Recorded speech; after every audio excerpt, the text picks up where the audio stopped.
como eu. Conversas de escritores com Susana Moreira Marques.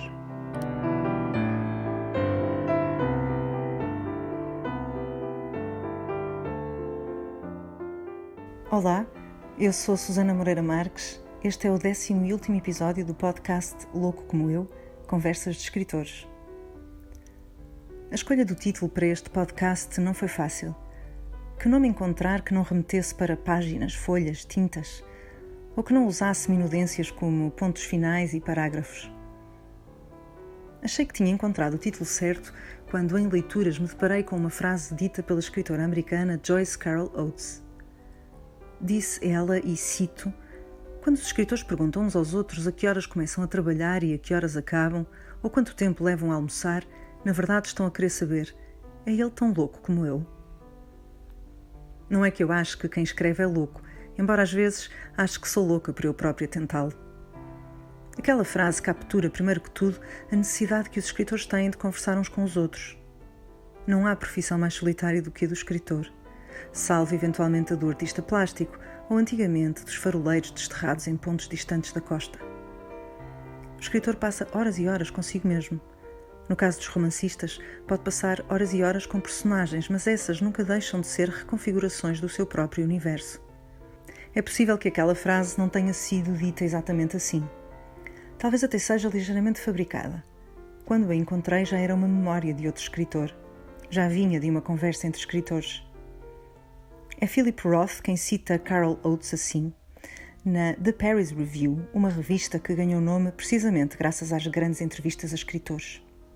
Philip Roth citava Carol Oates com aquela pergunta: "É ele tão louco como eu?" E logo a seguir dizia: "Eu não preciso de uma resposta a essa pergunta." É uma das maravilhas do ser humano que se esteja sempre a contradizer. Roth devia interessar-se mais por esse tipo de conversas entre escritores do que dava a entender. Ele próprio publicou um livro de conversas entre ele e outros autores. Mas talvez na expressão louco como eu, que escolhi para o podcast, o mais importante não seja realmente a palavra louco, remetendo para o frenesim que a criação pode lançar a alguém. A palavra-chave talvez seja eu. Se substituirmos o louco por escritor, então temos escritor como eu. Muitas vezes achei que estas conversas se dirigiam a outros que escrevem, outros que querem procurar pistas para conseguirem eles mesmos fazer do nada um mundo inteiro. Mas a maior parte do tempo, provavelmente, dirigiam-se aos leitores. Não só pela ideia de que não há leitura sem a criação que o leitor lhe acrescenta, mas também porque deve ser aí que começa a grande, saborosa, magnífica loucura, tornarmos-nos leitores, ficarmos para sempre viciados no poder da desorganização e organização das palavras. A minha última convidada é a Inês Fonseca Santos. Nascida em 1979 em Lisboa, Inês Fonseca Santos é poeta, escritora de livros infantis e juvenis e jornalista. Publicou o primeiro livro de poesia em 2012 na editora Abismo. Chamava-se As Coisas. Escreveu ainda A Habitação de Jonas e Suíte Sem Vista. O seu mais recente livro de poesia chama-se Os Grandes Animais e nele continua uma obsessão por olhar as palavras de vários ângulos e a sua inexata relação com o que nomeia. Nos livros para crianças também passam as mesmas preocupações com as palavras, a sua utilidade, a falta que nos fazem. Tornou-se uma espécie de leitora profissional quando começou a entrevistar outros autores para a televisão ou para livros como Vale a Pena, editado pela Fundação Francisco Manuel dos Santos. Falei com ela por Skype. Pela janela do computador conseguia apenas ver alguns dos objetos com que rodeia a sua escrita e uma pequeníssima porção dos livros que enchem a sua casa. Inês, muito obrigada por estares aqui hoje. Obrigada, eu. Tu és a última convidada deste podcast. Que honra encerrar o podcast com gente tão boa que já passou por aqui. Sim, e quem te trouxe aqui foi a Rita Taborda Duarte, Sim. que foi a convidada do último episódio e que sugeriu que tu fosses a convidada deste. Eu sei que tu já ouviste o episódio com a Rita e, portanto, já sabes qual é a pergunta que ela te deixou, que é uma pergunta assim, não é muito fácil, é um bocadinho complexa, Sim. Mas que também me poupou trabalho, porque eu acho que era uma das coisas que eu te iria perguntar também, porque é bastante evidente no teu trabalho, não é? Que é, os teus livros têm uma grande unidade, e que não é uma coisa até muito comum quando falamos de livros de poesia, não é? Estes livros de Sim. poesia têm uma unidade, às vezes até narrativa, são muito coesos, e o que a Rita queria saber é como é que tu consegues dar-lhes essa unidade, sobretudo num livro como o último, Os Grandes Animais, que é feito de dispersos, não é? Portanto, é aparentemente uma coleção, digamos assim, mais convencional de poesia, em que reúnes vários Sim. poemas que foste até alguns publicando, não é, ao longo do tempo. Sim, exatamente. Como é que tu depois conseguiste dar-lhe esta unidade? E ela diz ainda, e de que maneira que há aqui uma citação do Camus que eventualmente ajuda a dar essa unidade, que é uma citação que diz: ser senhor dos seus humores é o privilégio dos grandes animais. Bem, antes de mais, obrigada, Susana, e obrigada também à Rita Taborda Duarte, claro, de quem eu gosto muito como poeta e como pessoa, e obrigada à Fundação Lapa do Lobo por fazer estas conversas contigo, que são tão boas de ouvir. É curioso a Rita fazer-me essa pergunta, porque a Rita também faz o mesmo, não é? Os livros da Rita também têm uma unidade, e ela consegue sempre conferir essa unidade à maior parte dos seus livros. Eu não sei exatamente se isto tem que ver com uma opção formal ou se tem assim um lado mais psicanalítico ou psicológico, porque eu sou bastante organizada na vida, inclusivamente na vida prática, e portanto tenho uma certa obsessão por organizar as coisas e por arrumar as coisas, todas elas. E talvez tenha sido porque quando eu comecei a escrever o primeiro livro de poesia, que se chama As Coisas, e tem desenhos do João Fazenda, o livro surgiu-me como um ciclo.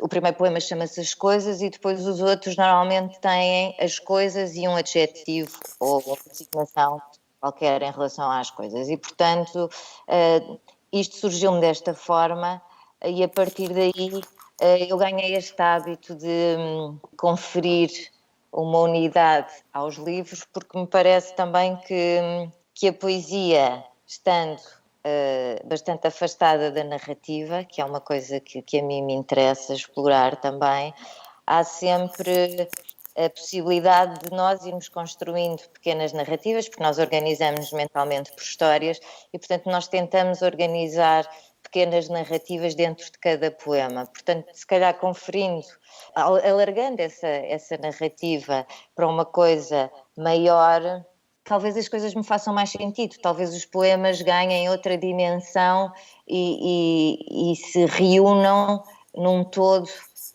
que depois vai ao encontro daquilo que eu sinto necessidade de expressar ou que quero contar, ou contar não é bem o termo, porque depois não é exatamente contar, não é? Mas que eu quero transmitir ou aquilo sobre que quero refletir. Nos Grandes Animais, isto de facto reúne uma quantidade de poemas que eu fui escrevendo ao longo do tempo, mas no texto final, e depois tem a ver com isso a unidade também que eu tentei dar ao livro, o texto final é um texto narrativo e cada capítulo vai buscar uma frase desse texto. Portanto, ao longo do livro tens uma frase do texto final, que dá título ao tal capítulo. E, na verdade, o que eu verifiquei é que ando sempre a escrever sobre as mesmas coisas. Era fácil dar uma unidade a estes poemas, porque eles, muitas vezes, apesar de escritos em momentos diferentes, estão a falar do mesmo, não é? O Pina dizia que nós temos as nossas obsessões e que estamos constantemente a regressar a elas, e eu verifico que, de facto, comigo, pelo menos, é o que acontece. Sim, e há vários escritores que falam sobre isso, não é? Esta ideia de que, no fundo, estão sempre a escrever o mesmo livro a vida toda. Exatamente, sim. Apesar das nuances, não é? Porque, sei lá, lendo, por exemplo, a obra completa do Manel António Pina, a obra poética, os livros são diferentes, mas retomam os mesmos temas, os mesmos motivos e portanto, é possível, lendo aquela obra que foi escrita ao longo de tantas décadas, nós encontramos ali uma unidade. Eu lembro-me quando saiu, não esta última versão dessa obra poética do Pina, esta última versão chama-se Todas as Palavras, mas quando saiu a Poesia Reunida, lembro-me de o Pedro Eiras ter escrito uma recensão crítica para a Relâmpago sobre o livro e ter dito, ele escrevia às tantas, e eis que a obra de Manuel António Pina forma um único e longo poema, não é? Como se aquilo tudo, desde 1974, como ele começou a publicar, até 2000 e picos, quando este livro saiu, 2001, se não estou em erro, era como se nós, lendo aquilo, estivéssemos a ler um livro de poesia que forma uma unidade. E cada livro seria um capítulo desse longo livro. E, portanto, não sei se é também de ler muito, ter lido sempre muito o Pina e alguns poetas que fazem o mesmo, acabo por cair nessa tentação e nessa teia. Sim, o teu livro, Antes dos Grandes Animais, A Suíte Sem Vista, é um livro que acaba por ser bastante narrativo e até tem uma espécie de personagem, não é? Que é a rapariga, uma personagem sem nome, mas no fundo é um livro que se lê, é um livro, ao contrário da maior parte dos livros de poesia que não são para ser lidos seguidos. Sim. O Suíte Sem Vista é um livro pequenino, mas é um livro, a mim pareceu-me que é para ser lido seguido, quase como se lê um conto. Aí o desafio depois é nós conseguirmos que os poemas se sustentem também isoladamente, não é? E é o que eu tento também fazer. Há poemas que eu gostava estes livros eu gostava que fossem lidos como um todo, mas também tento que, pegando em cada poema, eles consigam ser suficientemente...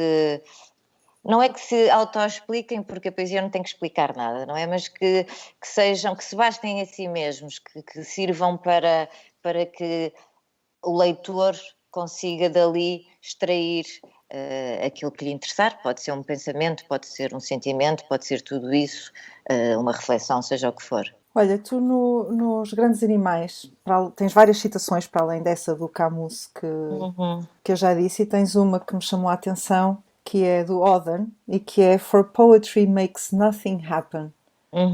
A poesia não faz nada acontecer. Sim. Porquê é que escolheste esta citação? Eu sei que isto está num poema específico, é o mesmo lugar, mas esta citação é importante para ti, esta ideia de que a poesia não faz nada acontecer, não é? Não tem realmente uma utilidade. Sim, isso é um tópico muito discutido, não é? Se escrever poesia, se escrever, ponto final, tem alguma utilidade ou não, e na verdade não tem, não é? Nós conseguimos viver sem literatura, ou seja, nós não conseguimos viver sem comer, em princípio não conseguimos viver, a maior parte de nós não consegue viver sem afetos, não é? Sem ligações, sem se dar ao outro, mas em princípio nós conseguimos viver sem poesia e sem literatura. Não vamos morrer por não ler todos os dias. Mas depois há o reverso da medalha, não é? Não vamos morrer em termos físicos, mas podemos morrer espiritualmente e podemos morrer em termos de pensamento, em termos de nos ligarmos ao outro de uma forma mais profunda e enigmática, porque, como dizia o Celan, a poesia é também dar a mão, escrever um poema é como dar a mão ao outro, é como estabelecermos ou construirmos um caminho em direção ao outro. E portanto, esta frase, este verso do Auden, também é usado aqui num sentido irónico, não é? Porque em tempos em que de facto nós estamos tão preocupados com o útil, em que tudo tem de ser útil, em que se nós passamos um dia sem fazer nada, às tantas sentimos-nos culpados porque devíamos ter feito isto e devíamos ter feito aquilo e devíamos ter ido... às vezes até são coisas tão simples como devia ter ido ver esta exposição ou devia ter visto este filme. Em vez de ficarmos sentados no sofá a dormir a tarde inteira. E sentimos culpa por fazer isso, porque temos que nos sentir úteis e temos que nos sentir produtivos e temos que sentir que estamos a contribuir com alguma coisa. Só que a verdade é que um dos maiores contributos do ser humano para a nossa existência é precisamente a arte, é precisamente escrever, pintar, compor música, e é isso que na verdade nós, olhando para trás, vemos que perdura e que nos permite compreender como é que foi, talvez intuir como é que será e olhar também para o presente. Portanto, esta citação é um bocadinho empregue e usada de uma forma irónica, porque não sendo útil em termos mercantilistas, que são aqueles por que nos regemos hoje em dia, eu acho que nós sem poesia seríamos infinitamente mais pobres. Olha, conta-me como é que tu começaste. Tu há bocado falaste do primeiro livro, As Coisas, Sim. mas se calhar já escrevias antes disso, não é? E como é que começaste? E de certa forma foi importante esta ideia também de que, ok, isto se calhar não serve para nada, mas eu quero escrever à mesma. Sim, eu acho que todas as pessoas que escrevem são, antes de tudo o resto, são leitoras, não é? O fascínio pela literatura começa pela leitura. E eu sou uma leitora desde muito pequena e tive a sorte de viver em casas onde havia muitos livros, e também tive a sorte de ter uns avós que nos liam em voz alta. A minha avó normalmente lia-nos romances e ficção, e o meu avô lia-nos poesia. E eu às vezes ficava um bocadinho aborrecida com as histórias, porque nem sempre me interessa o princípio, meio e fim. E portanto aquela demora que o romance implica, às vezes a mim desestabiliza-me um bocadinho. Não é uma questão de atenção, é uma questão de ficar presa às palavras, não é? Porque às tantas eu estou muito mais interessada nas próprias palavras do que propriamente no sentido que elas formam juntas. E, portanto, eu gostava muito era de ouvir o meu avô ler-me poesia, e depois ele também era um leitor, e às vezes eu estava ao colo dele e ia espreitando os livros que ele estava a ler. Portanto, eu acho que... E depois, claro, começava a escrever aqueles poemazinhos que nós escrevemos todos quando somos pequenos, não é? E tinha uns caderninhos onde ia anotando coisas. E depois, entretanto, deixei-me disso.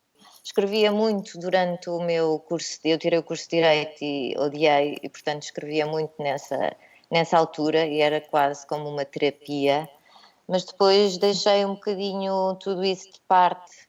Não sei, acho que achava que o que escrevia não interessava a mais ninguém e que era uma coisa mais terapêutica do que propriamente com ressonância nos outros, e portanto abandonei um bocadinho a escrita, nomeadamente a escrita de poesia. Fiz uns livros, mas eram coisas em colaboração, como por exemplo a biografia das produções fictícias, e eram coisas que tinham mais que ver com o jornalismo do que propriamente com a criação. Mas, entretanto, não sei também se teve que ver com o facto de eu quando fiz o mestrado, estar a ler tanta poesia. Houve qualquer coisa em mim que, como dizia o Pina, também citando, acho que era o Paul Eluard, já não sei, houve qualquer coisa em mim que se quis transformar em palavras. E então comecei a escrever este livro, As Coisas, precisamente depois de um fim de semana que eu passei no Porto, com o Pina, com o Álvaro Magalhães, com o Pina, com o João Gesta, com a Filipe Leal, e eles, não sei, devem ter sido muito inspiradores, porque eu cheguei a casa, a Lisboa, regressei do Porto e comecei a escrever este livro. E ia escrevendo, sem grande pressão, e deixei a coisa ir crescendo. E depois, lá está, depois mostrei a algumas pessoas que me incentivaram, e o João Paulo Coutrinho, entretanto, estava nessa altura prestes a criar a Abismo e pediu para eu lhe enviar, e eu enviei, e depois ele, passado uns tempos, eu perguntei-lhe, então, gostaste ou não? Ou aquilo é para o lixo? E ele disse, não só gostei como vou publicar. Eu achei que o Coutrinho estava a gozar comigo, porque não tinha ainda editor, e foi aí que ele me contou que ia criar a Abismo e que então gostava de publicar este livro. E pronto, e a partir daí não ando propriamente atrás dos poemas, mas às vezes lá está, sou assaltada por essa vontade. Andam os poemas atrás de ti. Sim, eu gosto disso porque é talvez um dos campos das nossas vidas em que nós podemos viver sem pressão, não é? Eu sei que há escritores que depois têm contratos com editoras, nomeadamente os romancistas e tal, mas quer dizer, na poesia isso nunca se coloca, porque a poesia, lá está, não vende, não circula pouco, etc. E portanto há uma liberdade que nós podemos encontrar na poesia e também na literatura infantil-juvenil, não só enquanto territórios que são por si mesmos, por natureza, livres, mas também porque nos permitem desprendermos deles e voltar a eles sem pressões. E eu gosto disso, porque lá está, andamos sempre tão acelerados que é bom haver um sítio onde possamos pousar um bocadinho a cabeça. E tu encontras momentos específicos para escrever, ou essa ideia de que de repente as palavras vêm, pode acontecer em qualquer altura da tua vida, ou tu sentes que há momentos em que precisas de criar esse espaço para as palavras também acontecerem. Eu só crio esse espaço quando são obras de encomenda. Ou seja, há vários livros, não os de poesia, mas, por exemplo, dos infantos juvenis, que me são encomendados e eu, numa primeira fase, fico a inventá-los na cabeça e depois há sempre ali um tempo em que eu sei que vou ter que me sentar a escrever. E, portanto, aí eu obrigo-me, sendo que deixo primeiro a história ir-se construindo e começo a ter as ideias e começam a surgir palavras e tomo umas notas e faço uma estrutura mental, mas depois obrigo-me, estabeleço prazos e obrigo-me a sentar, estar quieta no computador a escrever.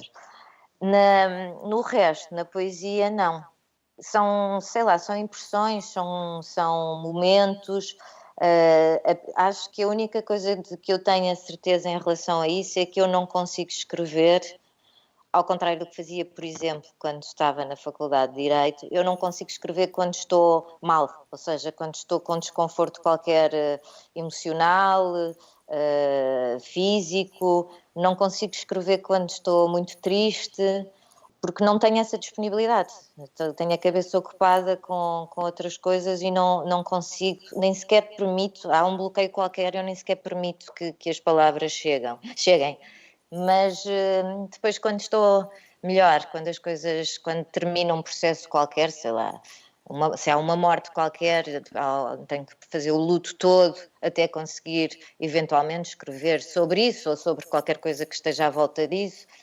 Por exemplo, as coisas têm muito que ver com uma fase da minha vida que foi quando, depois da minha avó morrer, eu e a minha irmã tivemos que fechar a casa da minha avó.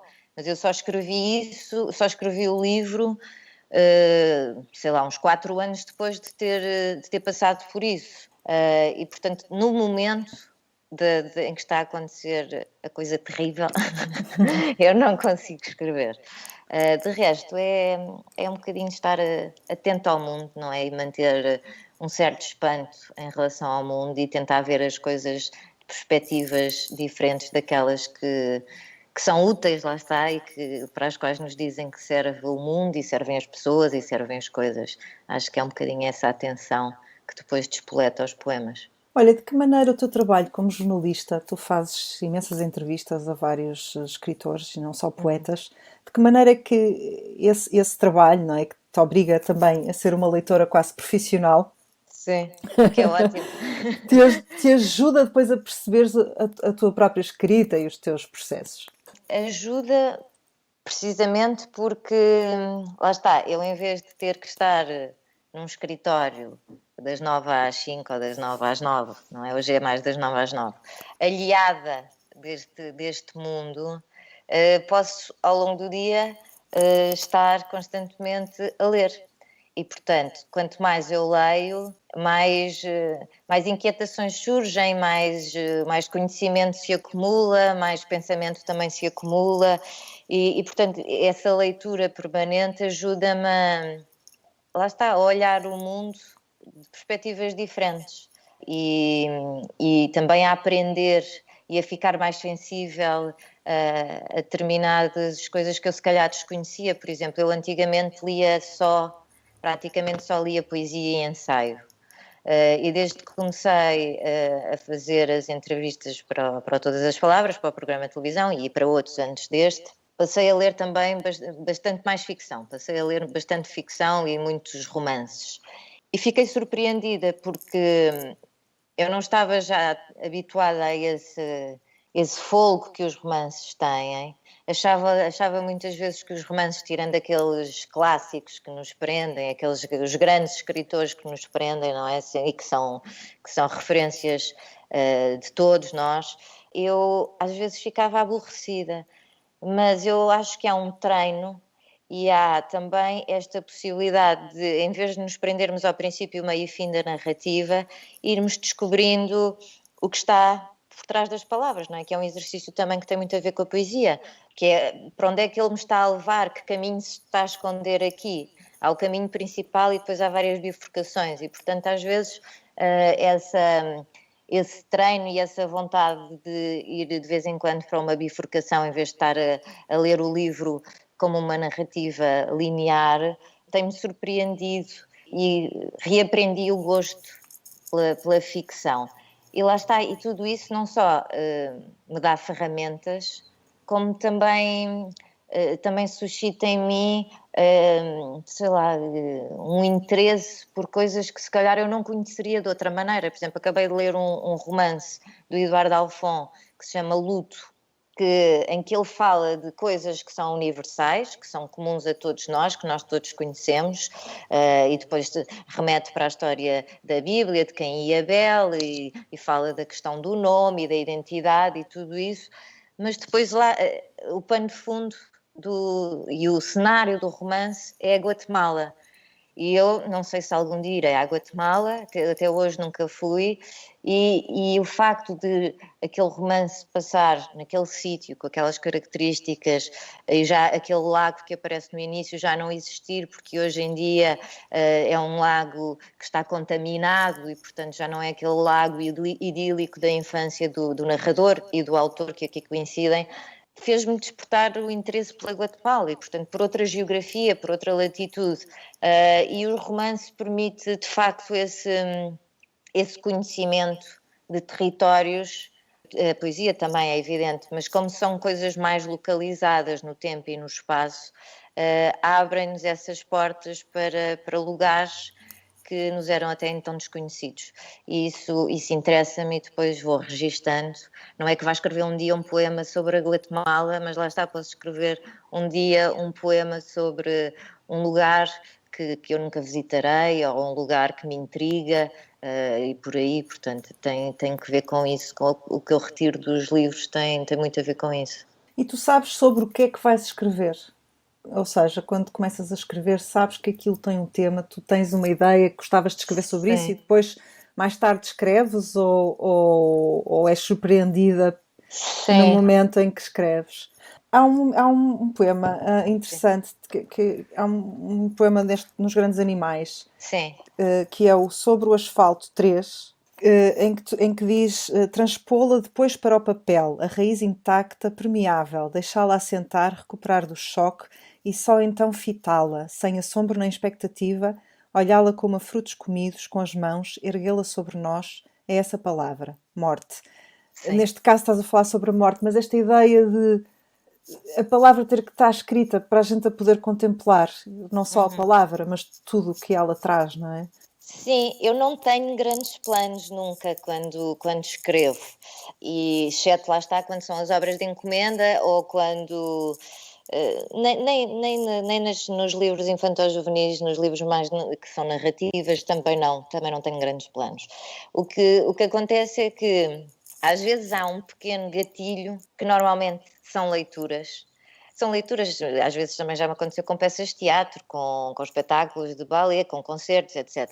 Mas normalmente são leituras que eu faço que depois me intrigam de tal maneira que eu fico obsessivamente a pensar naquilo. Por exemplo, na Habitação de Jonas, eu lembro-me de ter lido uma passagem da Bíblia em que aparecia uma tradução eu encontrei, estava a ler, era num boletim que eu recebia, que acho que era a Pastoral da Cultura, e na Pastoral da Cultura aparecia às vezes citações da Bíblia. Aliás, foi por isso que eu subscrevi essa newsletter, ou esse boletim, e lembro-me que aparecia uma passagem do Jonas, do episódio do Jonas na Bíblia, que tinha tradução do José Tolentino Mendonça, e tinha a frase que abre a Habitação de Jonas, que é: sei que esta grande tempestade por causa de mim vem, e depois aquilo continuava, a narrativa bíblica, e eu fiquei obsessivamente a pensar na grande tempestade que vem sobre nós, em tudo o que isso pode significar de construção e destruição. E a partir daí eu não sabia exatamente no que é que ia dar a Habitação de Jonas, o livro, mas decidi que queria escrever sobre essa ideia de construção e destruição, que depois no livro é uma construção e destruição de paredes, de uma casa, de casas, de relações, da morte e da vida, tudo isso. Não tinha exatamente um plano a seguir, mas sabia qual era o ponto de partida. E normalmente é o que me acontece, também me aconteceu isso, por exemplo, com a Palavra Perdida, que aliás fala precisamente dessa questão, que é um livro para a infância, que fala dessa questão, não é? De nós às vezes termos as palavras, mas não sabemos que as temos. E esse livro eu sei que surgiu num momento em que, pouco tempo depois do meu filho ter nascido, e sabia que queria escrever sobre essa ideia de conquistarmos as palavras, mas não sabia, não tinha um plano para a história. E às vezes até me acontece, sobretudo nos poemas que escrevo e que não têm, por exemplo, os dos grandes animais, que são coisas que me foram pedidas para revistas, para antologias, às vezes escrevo tendo esse ponto de partida, por exemplo, sei lá, o tema de uma antologia é casa, e eu sei que vou escrever sobre a casa, mas depois é um bocadinho deixar-me levar para o lugar para onde as palavras me conduzem. Não estabeleço um plano, não digo, olha, quero escrever sobre esta casa ou sobre o modo como nós habitamos uma casa. E é surpreendente às vezes depois regressar aos poemas e pensar, eu afinal aqui parece que estava a adivinhar o que ia acontecer. porque às vezes os poemas adivinham, a arte adivinha, não é? Também há quem diga isso. E às vezes parece que nós antecipamos uma coisa sem sequer termos fitado uma única vez. E isso é interessante, é estimulante e é intrigante. E por isso é que se calhar depois a poesia acaba por se tornar um território ao qual se regressa várias vezes. Interessante teres dado esse exemplo de casa, porque as casas são muito importantes na tua poesia, não é? A ideia de casa, de habitação, não sei se é um lugar de abrigo era interessante falares um bocadinho mais sobre isso. E outra coisa que eu também achei muito interessante é que tu tens um livro, para além de fazer as entrevistas que fazes para o programa de televisão e para outros que já fizeste, tens um livro de entrevistas a escritores, que foi publicado pela Fundação Francisco Manuel dos Santos, e em que falas dessa ideia de, quando entras, não é, na casa dos escritores para os entrevistares, aquilo que tu consegues ver sobre eles, não é? A partir das coisas que estão nas casas. Sim. Nós estamos a falar por Zoom, eu não pude fazer isso, de ir aí à tua casa e espreitar um bocadinho do caos dos como é que é, mas já agora gostava que tu me descrevesses a tua casa. E se escreves sempre em casa, ou se podes escrever em qualquer lugar, ou se precisas de estar no teu lugar para escrever. Preciso de estar no meu lugar para escrever, sim, sem dúvida. Quer dizer, consigo às vezes tirar umas notas, mas sou completamente, resisto completamente àquela ideia de me sentar num café no meio da confusão, que há muita gente que gosta de escrever assim. Eu não, eu preciso mesmo de calma e de silêncio e de estar quieta, sem grandes solicitações à volta, preciso mesmo de me concentrar. A minha casa é uma casa cheia de livros, está toda forrada a livros, aliás não há já paredes onde caibam mais livros, eles continuam a aparecer e a multiplicarem-se, e no fundo é uma casa com muitos objetos que têm memória, ou seja, ou que me ativam a memória. Tenho muitas fotografias das pessoas de quem mais gosto também. Agora, durante a pandemia, também resolvi pôr várias plantas, porque estava assim com uma certa necessidade de verde, portanto tenho aqui as minhas plantas. E essencialmente tenho coisas antigas que eram dos meus avós, das casas que eu fui fechando, e fiquei com muitas dessas coisas. E lá está, é um sítio de abrigo. A minha casa, esta em concreto, é um sítio de abrigo onde eu gosto de estar e onde me sinto bem e onde me sinto protegida, porque também lá está, tenho aqui várias coisas que fizeram um percurso comigo, não é? Que eu sei que estiveram numa casa, por exemplo, um quadro que eu tenho ali que esteve durante toda a minha infância e até à idade adulta na sala de jantar dos meus avós. E, portanto, eu almoçava sempre a olhar para ele. Depois, entretanto, quando os meus avós morreram, quando a minha avó, que foi a última a morrer, morreu, o quadro que é uma paisagem de Benguela, de onde é a minha família e onde eu nunca estive. O quadro foi para a casa do meu pai, para uma casa que o meu pai tinha ali ao pé do Cabo da Roca, e o quadro ficava mais perdido, porque a casa era maior, depois o pé direito era mais alto e, portanto, eu já não tinha o quadro ao nível do olhar, mas eu sabia que o quadro estava ali e olhava sempre para ele, sempre que ia à casa do meu pai, eu olhava para ele e sabia que ele estava ali. Depois, entretanto, essa casa foi vendida e o meu pai deu-me o quadro, e, portanto, o quadro agora está ali à frente do meu sofá, e, portanto, são objetos que também contam uma história e que eu acho que posso dizer que me deixam segura, sinto-me mais segura com eles por perto. Precisamente por causa dessa questão da memória e por serem. E porque provavelmente aquele quadro veio de Benguela, devem ter trazido em 74, 75, e também marca não só a presença deles, mas marca um momento em que eu ainda não existia. Isso também me interessa, pensar nas coisas para além do tempo de vida que nós temos. Em relação às casas, há bocado perguntavas se elas são um lugar de abrigo ou de outra coisa qualquer. É curioso porque, por exemplo, o Manuel António Pina também escreve muito sobre casas, e o último livro que ele publicou antes de morrer chama-se Como se desenha uma casa. E nós conversávamos muito sobre esse assunto. Aliás, aquele livro que eu publiquei também na Abismo sobre o Pina, que chama-se Regressar a Casa com Manuel António Pina. E eu passei muito tempo com o Pina em casa dele, porque ele ia-se mudar, depois não se mudou, e portanto andava ali com os seus livros, a escolher os livros, e é de facto fascinante como nós ficamos a conhecer melhor uma pessoa ao observar esses pequenos gestos e os pequenos objetos de que se rodeiam e os livros que escolhem, e isso interessa-me muito. E o Pina dizia que nesse livro, a casa que para ele sempre teve uma dimensão protetora ao longo da obra dele, nesse livro surgia pela primeira vez com uma face ameaçadora. E eu fiquei a pensar muito nisso, e interessa-me também não só pensar, mas escrever sobre isso, e acho que alguns dos meus poemas, antes de eu saber que o sabia, já falavam disso, que é desse lado ameaçador da casa, porque a casa, eu estou aqui muito confortável na minha casa, escrevo aqui, mas a verdade é que a casa nos separa do mundo, não é? As paredes isolam-nos do mundo, e portanto, se nós ficarmos sempre dentro de casa, há centenas de pessoas e de experiências e de universos que nos vão passar ao lado, não é? É claro que podemos chegar a eles através dos livros, como eu há pouco dizia com a Guatemala, do Eduardo Alfon, mas às vezes é bom ir aos sítios e perceber também como é que nós nos podemos relacionar com os outros de uma forma mais presente, porque se ficarmos fechados em casa, se deixarmos que a casa nos separe do mundo, o nosso mundo também diminui de tamanho, e dificilmente conseguiremos praticar a empatia, não é? Percebendo que se calhar há pessoas que não têm casa, ou pessoas que têm casas diferentes e que vivem em lugares completamente diferentes dos nossos.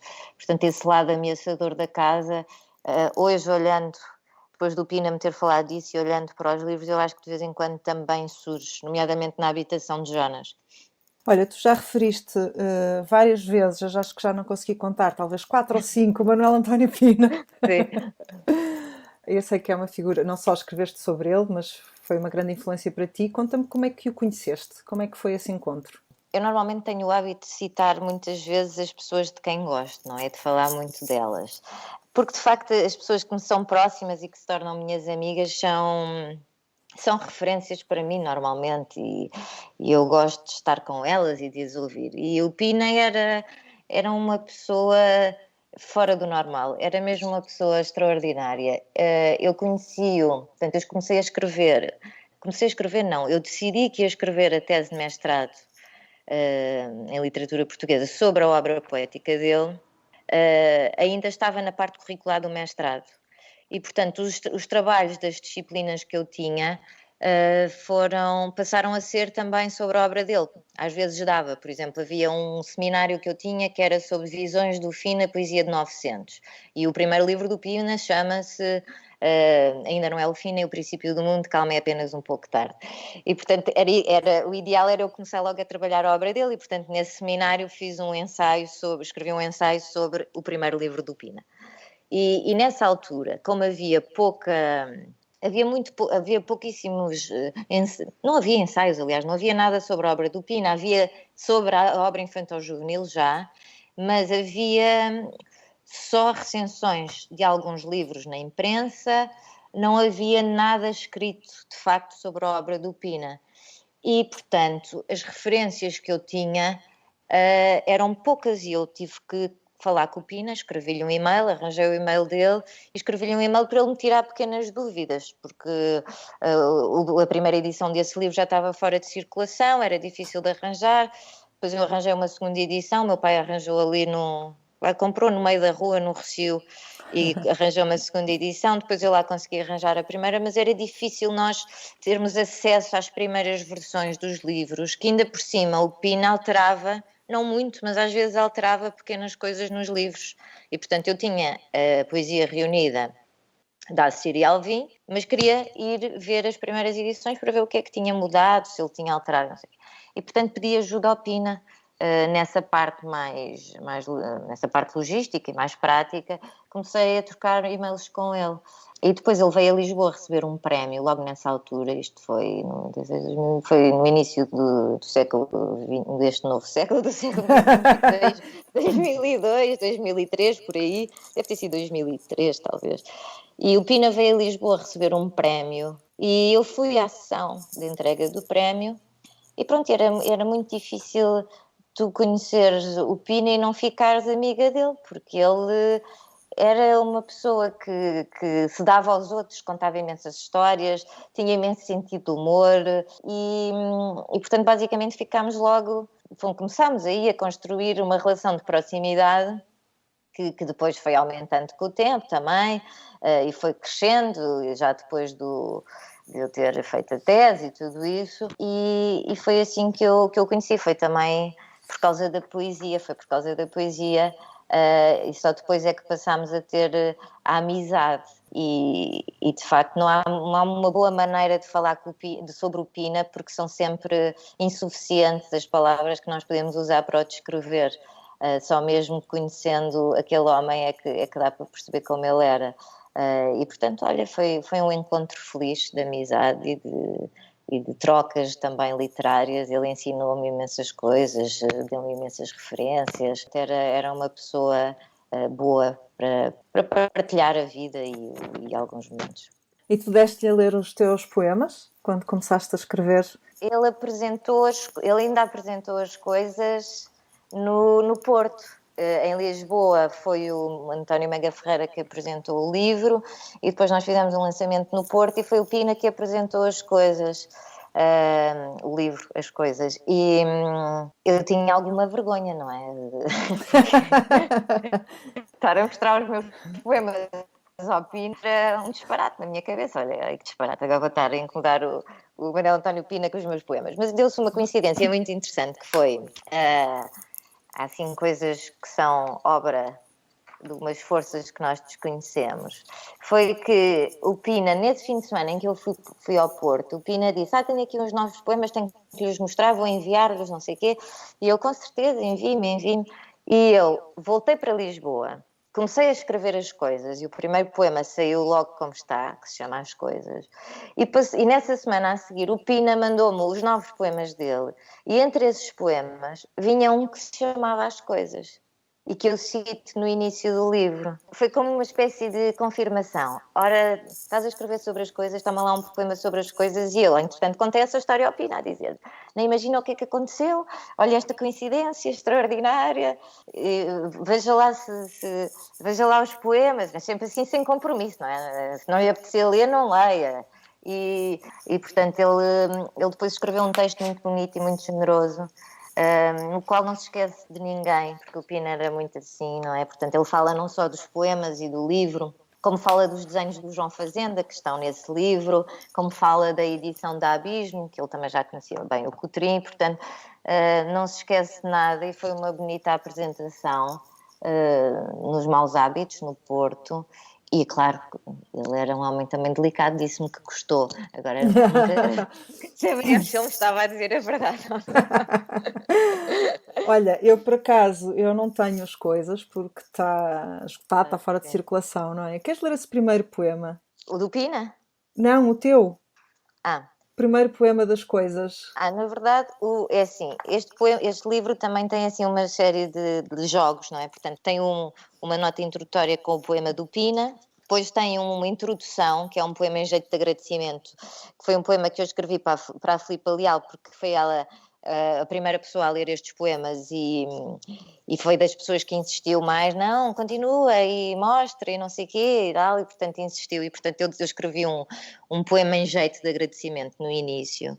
Mas o poema que eu escrevi, de facto, primeiro, quando vim do Porto, é são 3 versos, são um poema muito curto que se chama As Coisas e diz: são feitas de vidro, partem-se quando diga em voz alta o teu nome, nome de todas as coisas.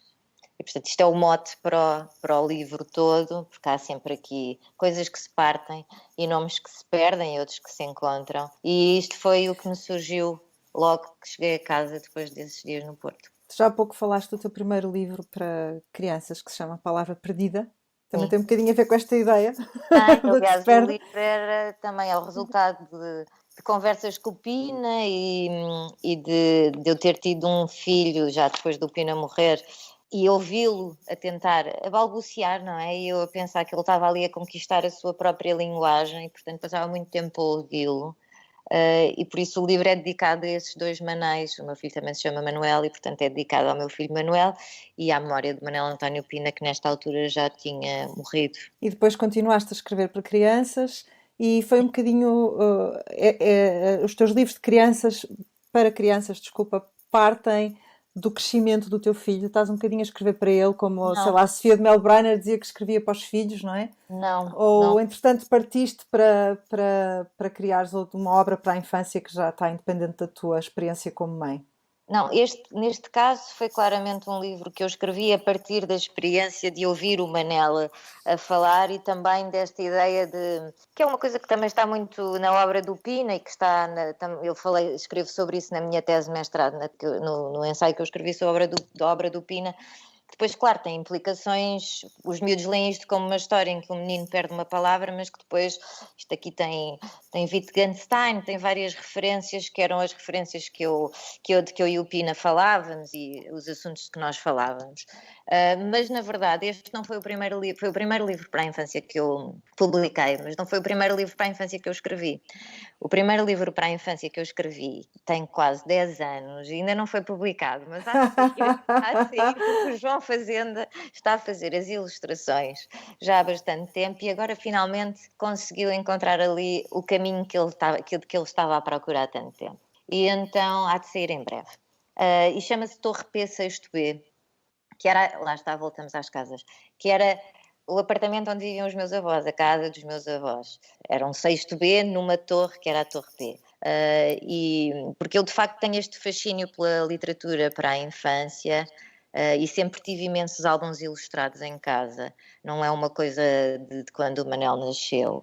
E sempre me interessou, acho que é um território gêmeo da poesia. É um território de liberdade em que nós podemos jogar com as palavras e ir mais além com elas. Não tem necessariamente a ver com a infância do meu filho, apesar de algumas histórias dele gostar.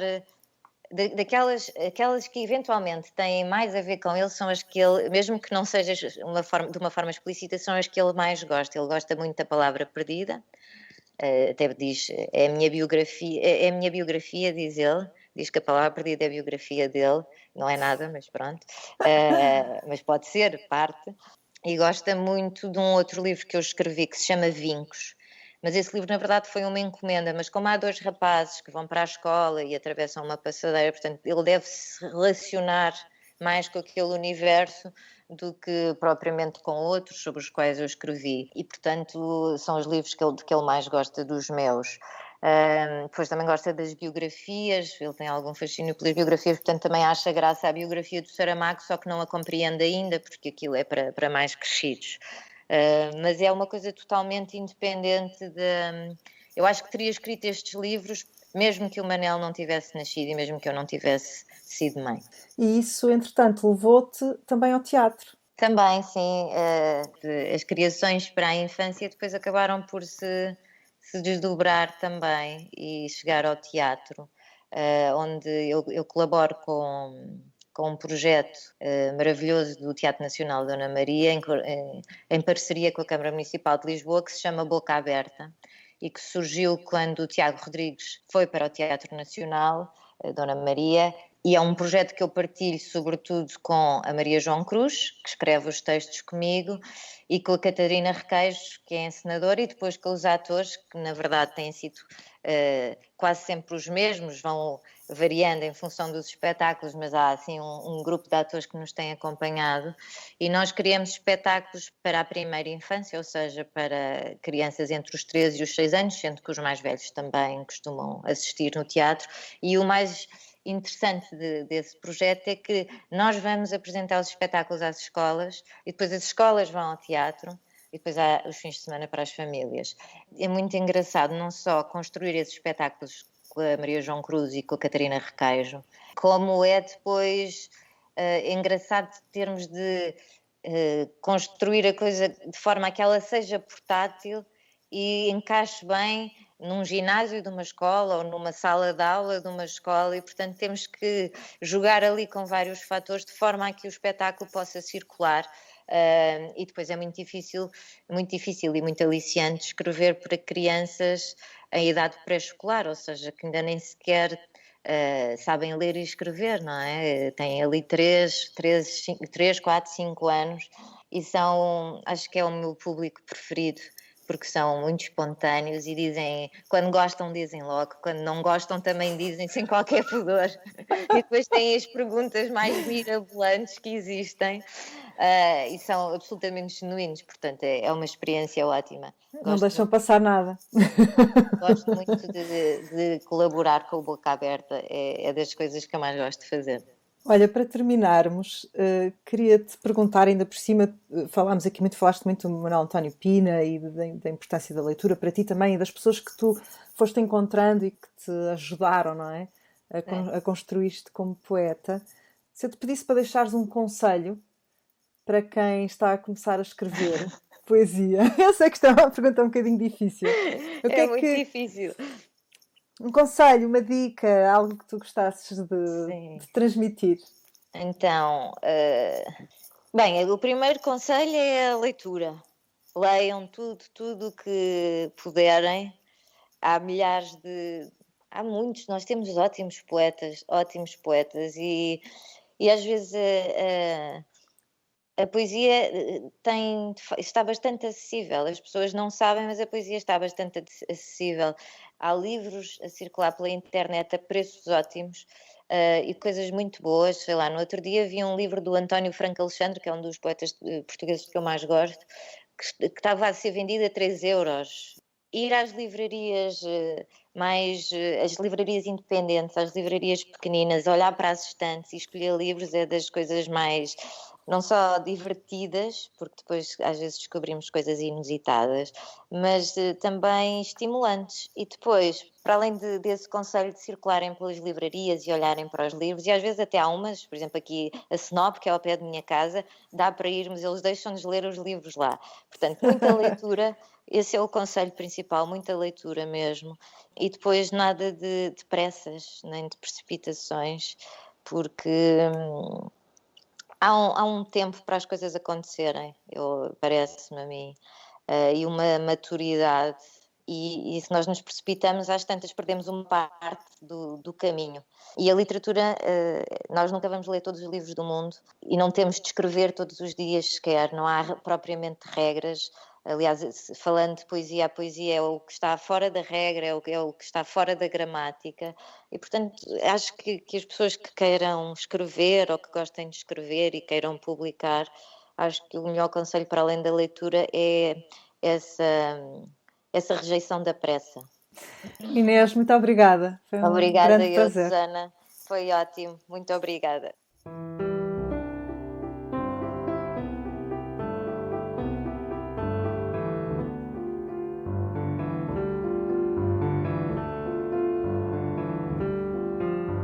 Obrigada a todos os que estiveram a ouvir e que me acompanharam ao longo destas últimas 10 semanas.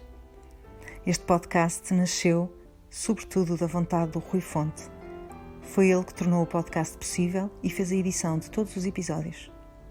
A Fundação Lapa do Lobo produziu, acreditando que em momentos como este, em que os locais de encontro entre autores e leitores estão encerrados, estas conversas eram ainda mais importantes. A música que nos deu o ambiente e a inspiração que precisávamos é da Joana Gama, a tocar Eric Satie. Até à próxima.